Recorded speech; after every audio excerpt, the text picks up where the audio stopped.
Hello students, I am Sanjay Dwivedi. You are most welcome at video class of Make My Career. Today's topic for biology is a specific cell organ microbody and also vacuoles. Microbodies are very small, minute, single unit membrane bound structures. They are only reported in eukaryotic cells. They are not present in prokaryotes.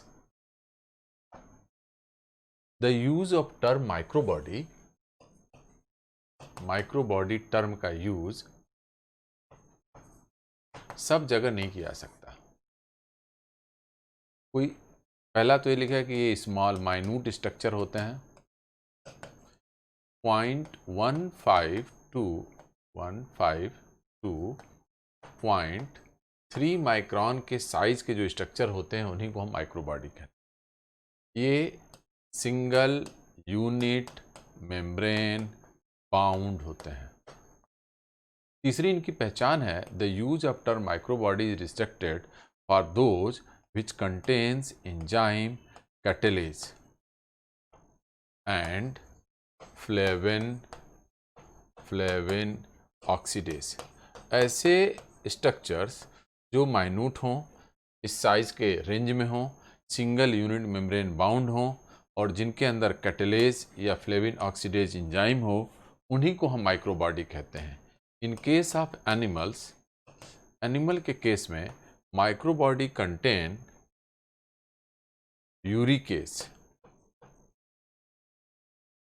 Uricase enzyme का पाया जाना animal microbody की पहचान है, which is absent in plants. पढ़ते हैं microbody का detail.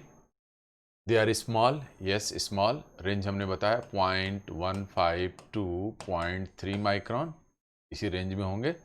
Bounded by single unit membrane, एक मेम्ब्रेन के बने हुए हैं और ये मुख्यतः दो प्रकार के हैं।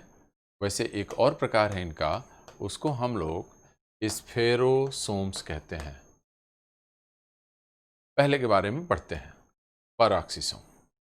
पराक्सीसोम एक ऐसा माइक्रोबॉडी है जो प्लांट में भी पाया जाता है और एनिमल में भी पाया जाता है।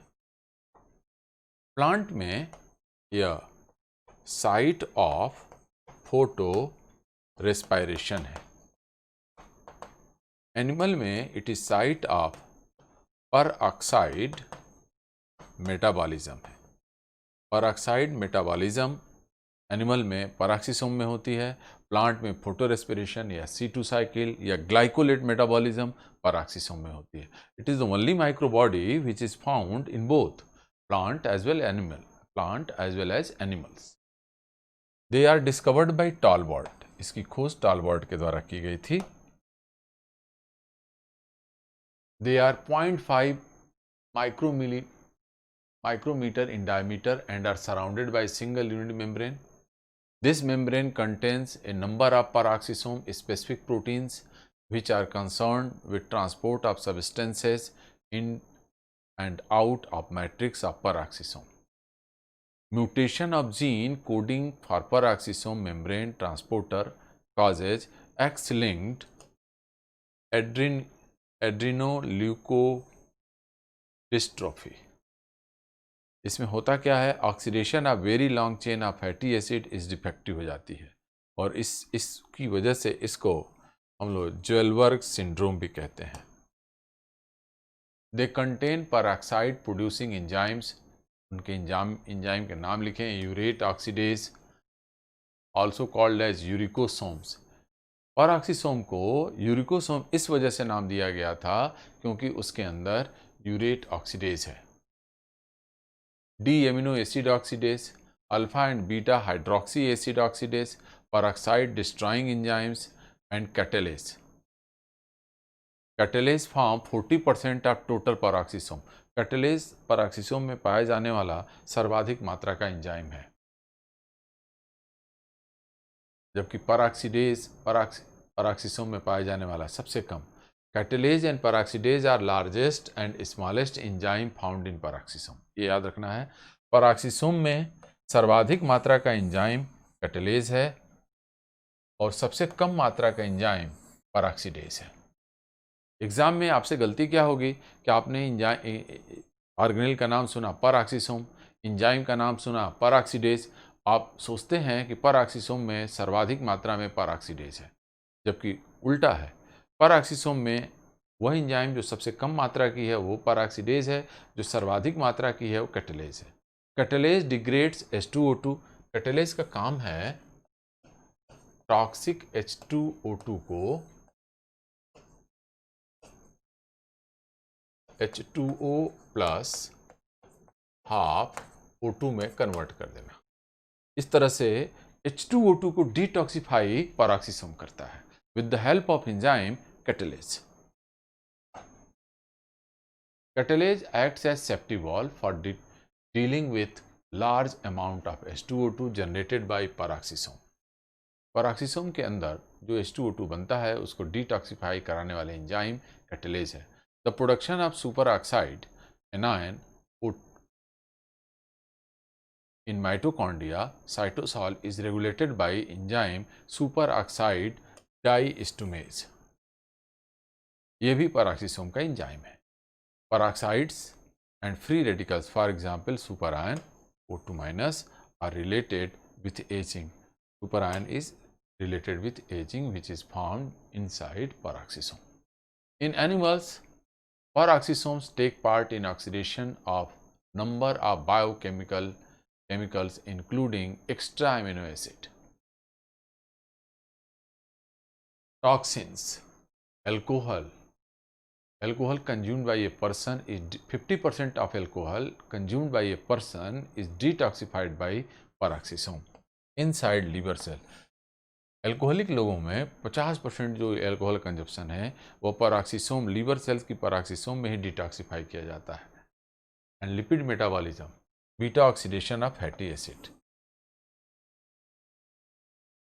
इन प्लांट्स, प्लांट के केस में अभी हमने शुरू में ही बताया आपको कि प्लांट के केस में peroxisome is site for photorespiration or C2 cycle or glycolate metabolism. In plants, peroxisome are found in photosynthetic cells, especially in C3 plants, which perform, देखिए यहाँ लिखा हुआ है, photorespiration.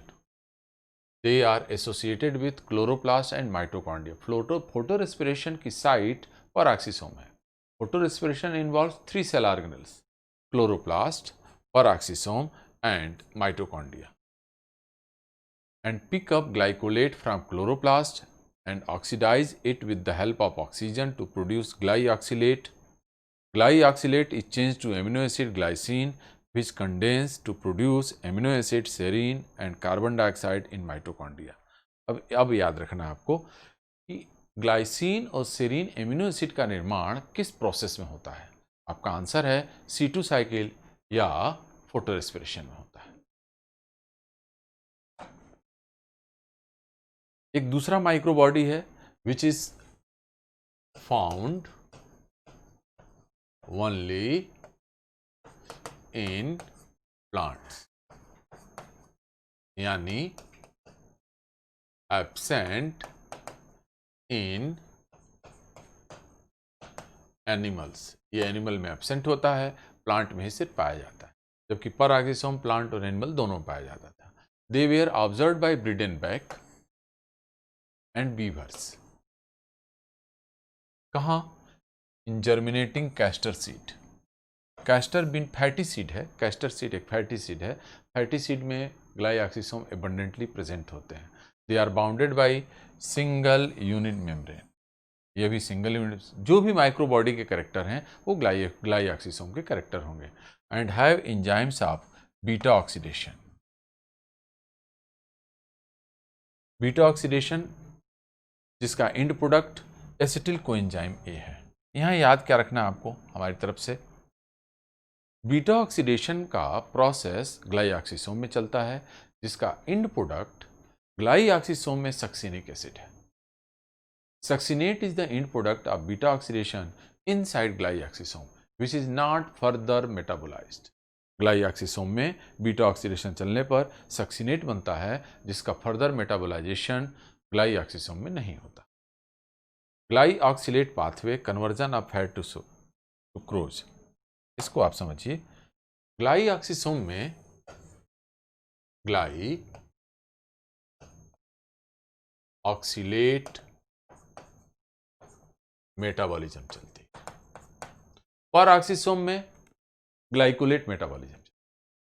The site of glycolate metabolism is peroxisome, the site of glyoxylate metabolism is ग्लाइऑक्सिसोम।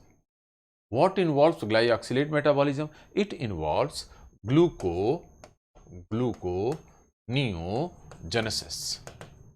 Gluconeogenesis is formation of carbohydrate from non-carbohydrate precursors like fats, proteins. बिना carbohydrate के precursor का carbohydrate का बनना ग्लूकोनियोजेनेसिस है, और ये जिस प्रोसेस में होता है उसको हम ग्लाइऑक्सिलेट मेटाबॉलिज्म कहते हैं। ग्लाइऑक्सिलेट मेटाबॉलिज्म जहां होता है उसको हम ग्लाइऑक्सिसोम कहते हैं।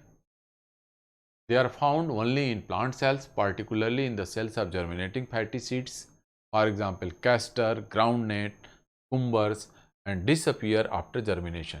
ये फैटी सीड में abundantly प्रेजेंट होता है at the time of germination, और जर्मिनेशन के बाद ये डिसअपियर हो जाता है। They also have catalase like peroxisome, यानी catalase is a common enzyme of both peroxisome and glyoxysome. हमने शुरू में ही बताया, the use of term microbodies is restricted only to दो cell organelles which contain catalase and flavin oxidase. हमने बताया कि माइक्रोबॉडी टर्म का उपयोग सिर्फ उन सेल ऑर्गेनेल के लिए किया जाता है जिनके पास कैटलेज या फ्लेविन ऑक्सीडेज पाया जाता है। यदि ग्लाइऑक्सिसोम माइक्रोबॉडी कैटेगरी में आएगा तो उसके पास होना जरूरी, परऑक्सिसोम यदि माइक्रोबॉडी कैटेगरी में आएगा तो कैटलेज का होना जरूरी। एक और माइक्रोबॉडी के बारे में पढ़ते हैं जिसका नाम स्फेरोसोम्स है। स्फेरोसोम्स को हम प्लांट का लाइसोसोम्स कहते हैं। इसी को ओलियोसोम्स भी कहा जाता है या ऑयल स्टोरिंग बॉडीज भी कहा जाता है। ये प्लांट का लाइसोसोम इसलिए कहलाता है क्योंकि इसके अंदर हाइड्रोलाइजिंग एंजाइम्स पाए जाते हैं, जैसा कि लाइसोसोम में। लाइसोसोम एनिमल्स में पाया जाता है, प्लांट्स में नहीं। स्फेरोसोम्स फाउंड ओनली इन प्लांट्स। ये इसका अगला अर्थ हुआ एब्सेंट इन एनिमल्स। एनिमल में एब्सेंट है, प्लांट में पाया जाता है, लेकिन इसमें हाइड्रोलिटिक एंजाइम्स पाए जाते हैं जैसा कि लाइसोसोम में होता था, इसीलिए इसको हम लोग प्लांट्स लाइसोसोम कहते हैं। They are discovered by Perner in 1953। They are bounded by single unit membrane, ये भी सिंगल यूनिट मेम्ब्रेन है, माइन्यूट स्ट्रक्चर हैं, which take part in storage and synthesis of fat. ये स्टोरेज के साथ साथ ट्रांसपोर्ट और सिंथेसिस कराता है। स्फेरोसोम्स का function, the function of spherosome is to synthesize, transport and store fat and fatty substances. They are rich in fat, चूंकि उन्हीं का स्टोरेज होता है तो ये फैट में रिच होते हैं। And take black stain with Sudan third. याद रखना है, हम स्फेरोसोम को सूडान थर्ड से जब रंगते हैं या ऑस्मियम टेट्राक्साइड से जब इसको स्टेन करते हैं तो इसका कलर ब्लैक हो जाता है due to presence of fat. आपके एग्जाम में आएगा कि सूडान थर्ड से स्टेन किया जाने वाला, आइडेंटिफाई किया जाने वाला ऑर्गेनेल कौन है, तो आपका आंसर है स्फेरोसोम। फिर आपका अगला सवाल होगा कि स्फेरोसोम को सूडान थर्ड से स्टेन करने पे ब्लैक कलर पकड़ता है, ये क्या इंडिकेट करता है? ये इंडिकेट करता है कि इसके अंदर फैटी सब्सटेंस है। Spherosomes are abundant in cotyledons and endosperm of oily seeds, ये बात पहले भी बताई गई। They have hydrolytic enzymes like lysosome, और इसी की वजह से इनको हम लोग प्लांट लाइसोसोम कहते हैं। ये तो रहा स्फेरोसोम के बारे में। अगला,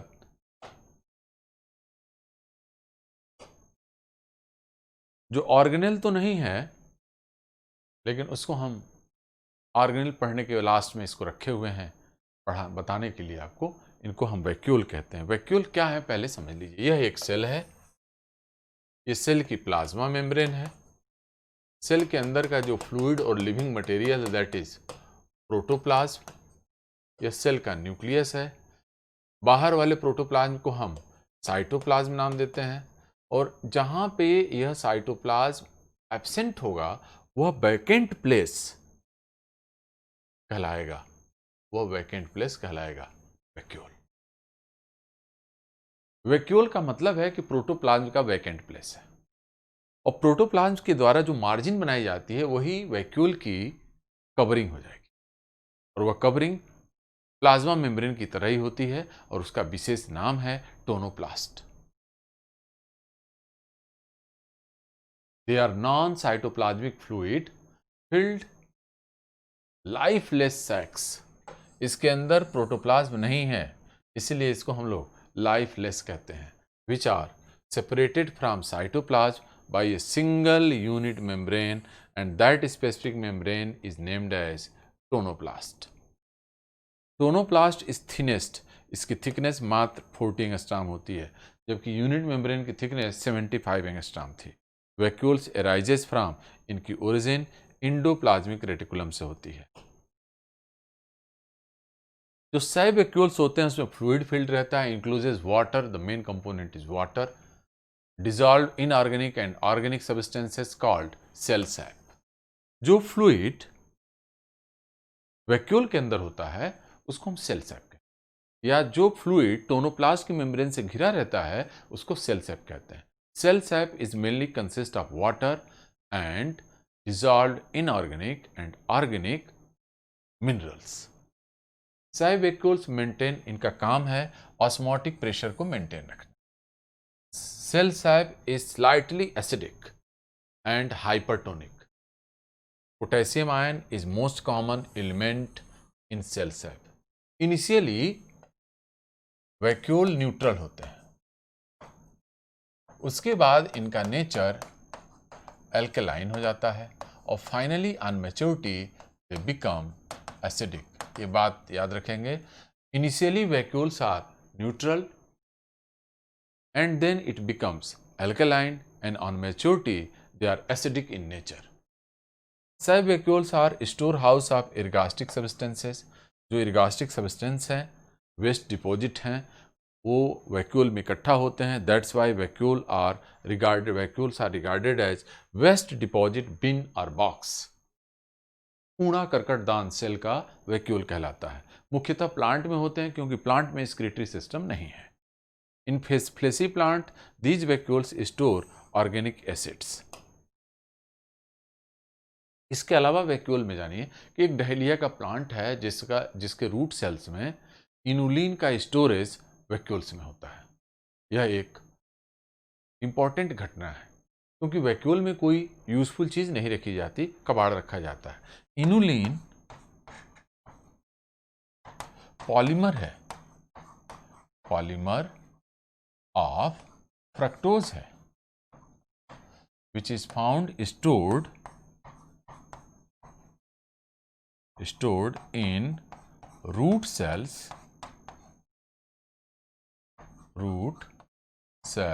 of डहेलिया। और वैक्यूल को पहली बार स्पेलेंजेनी ने ऑब्जर्व किया था, ये बात भी याद रखे रहेंगे। इतना पर्याप्त है वैक्यूल के बारे में। Thank you so much.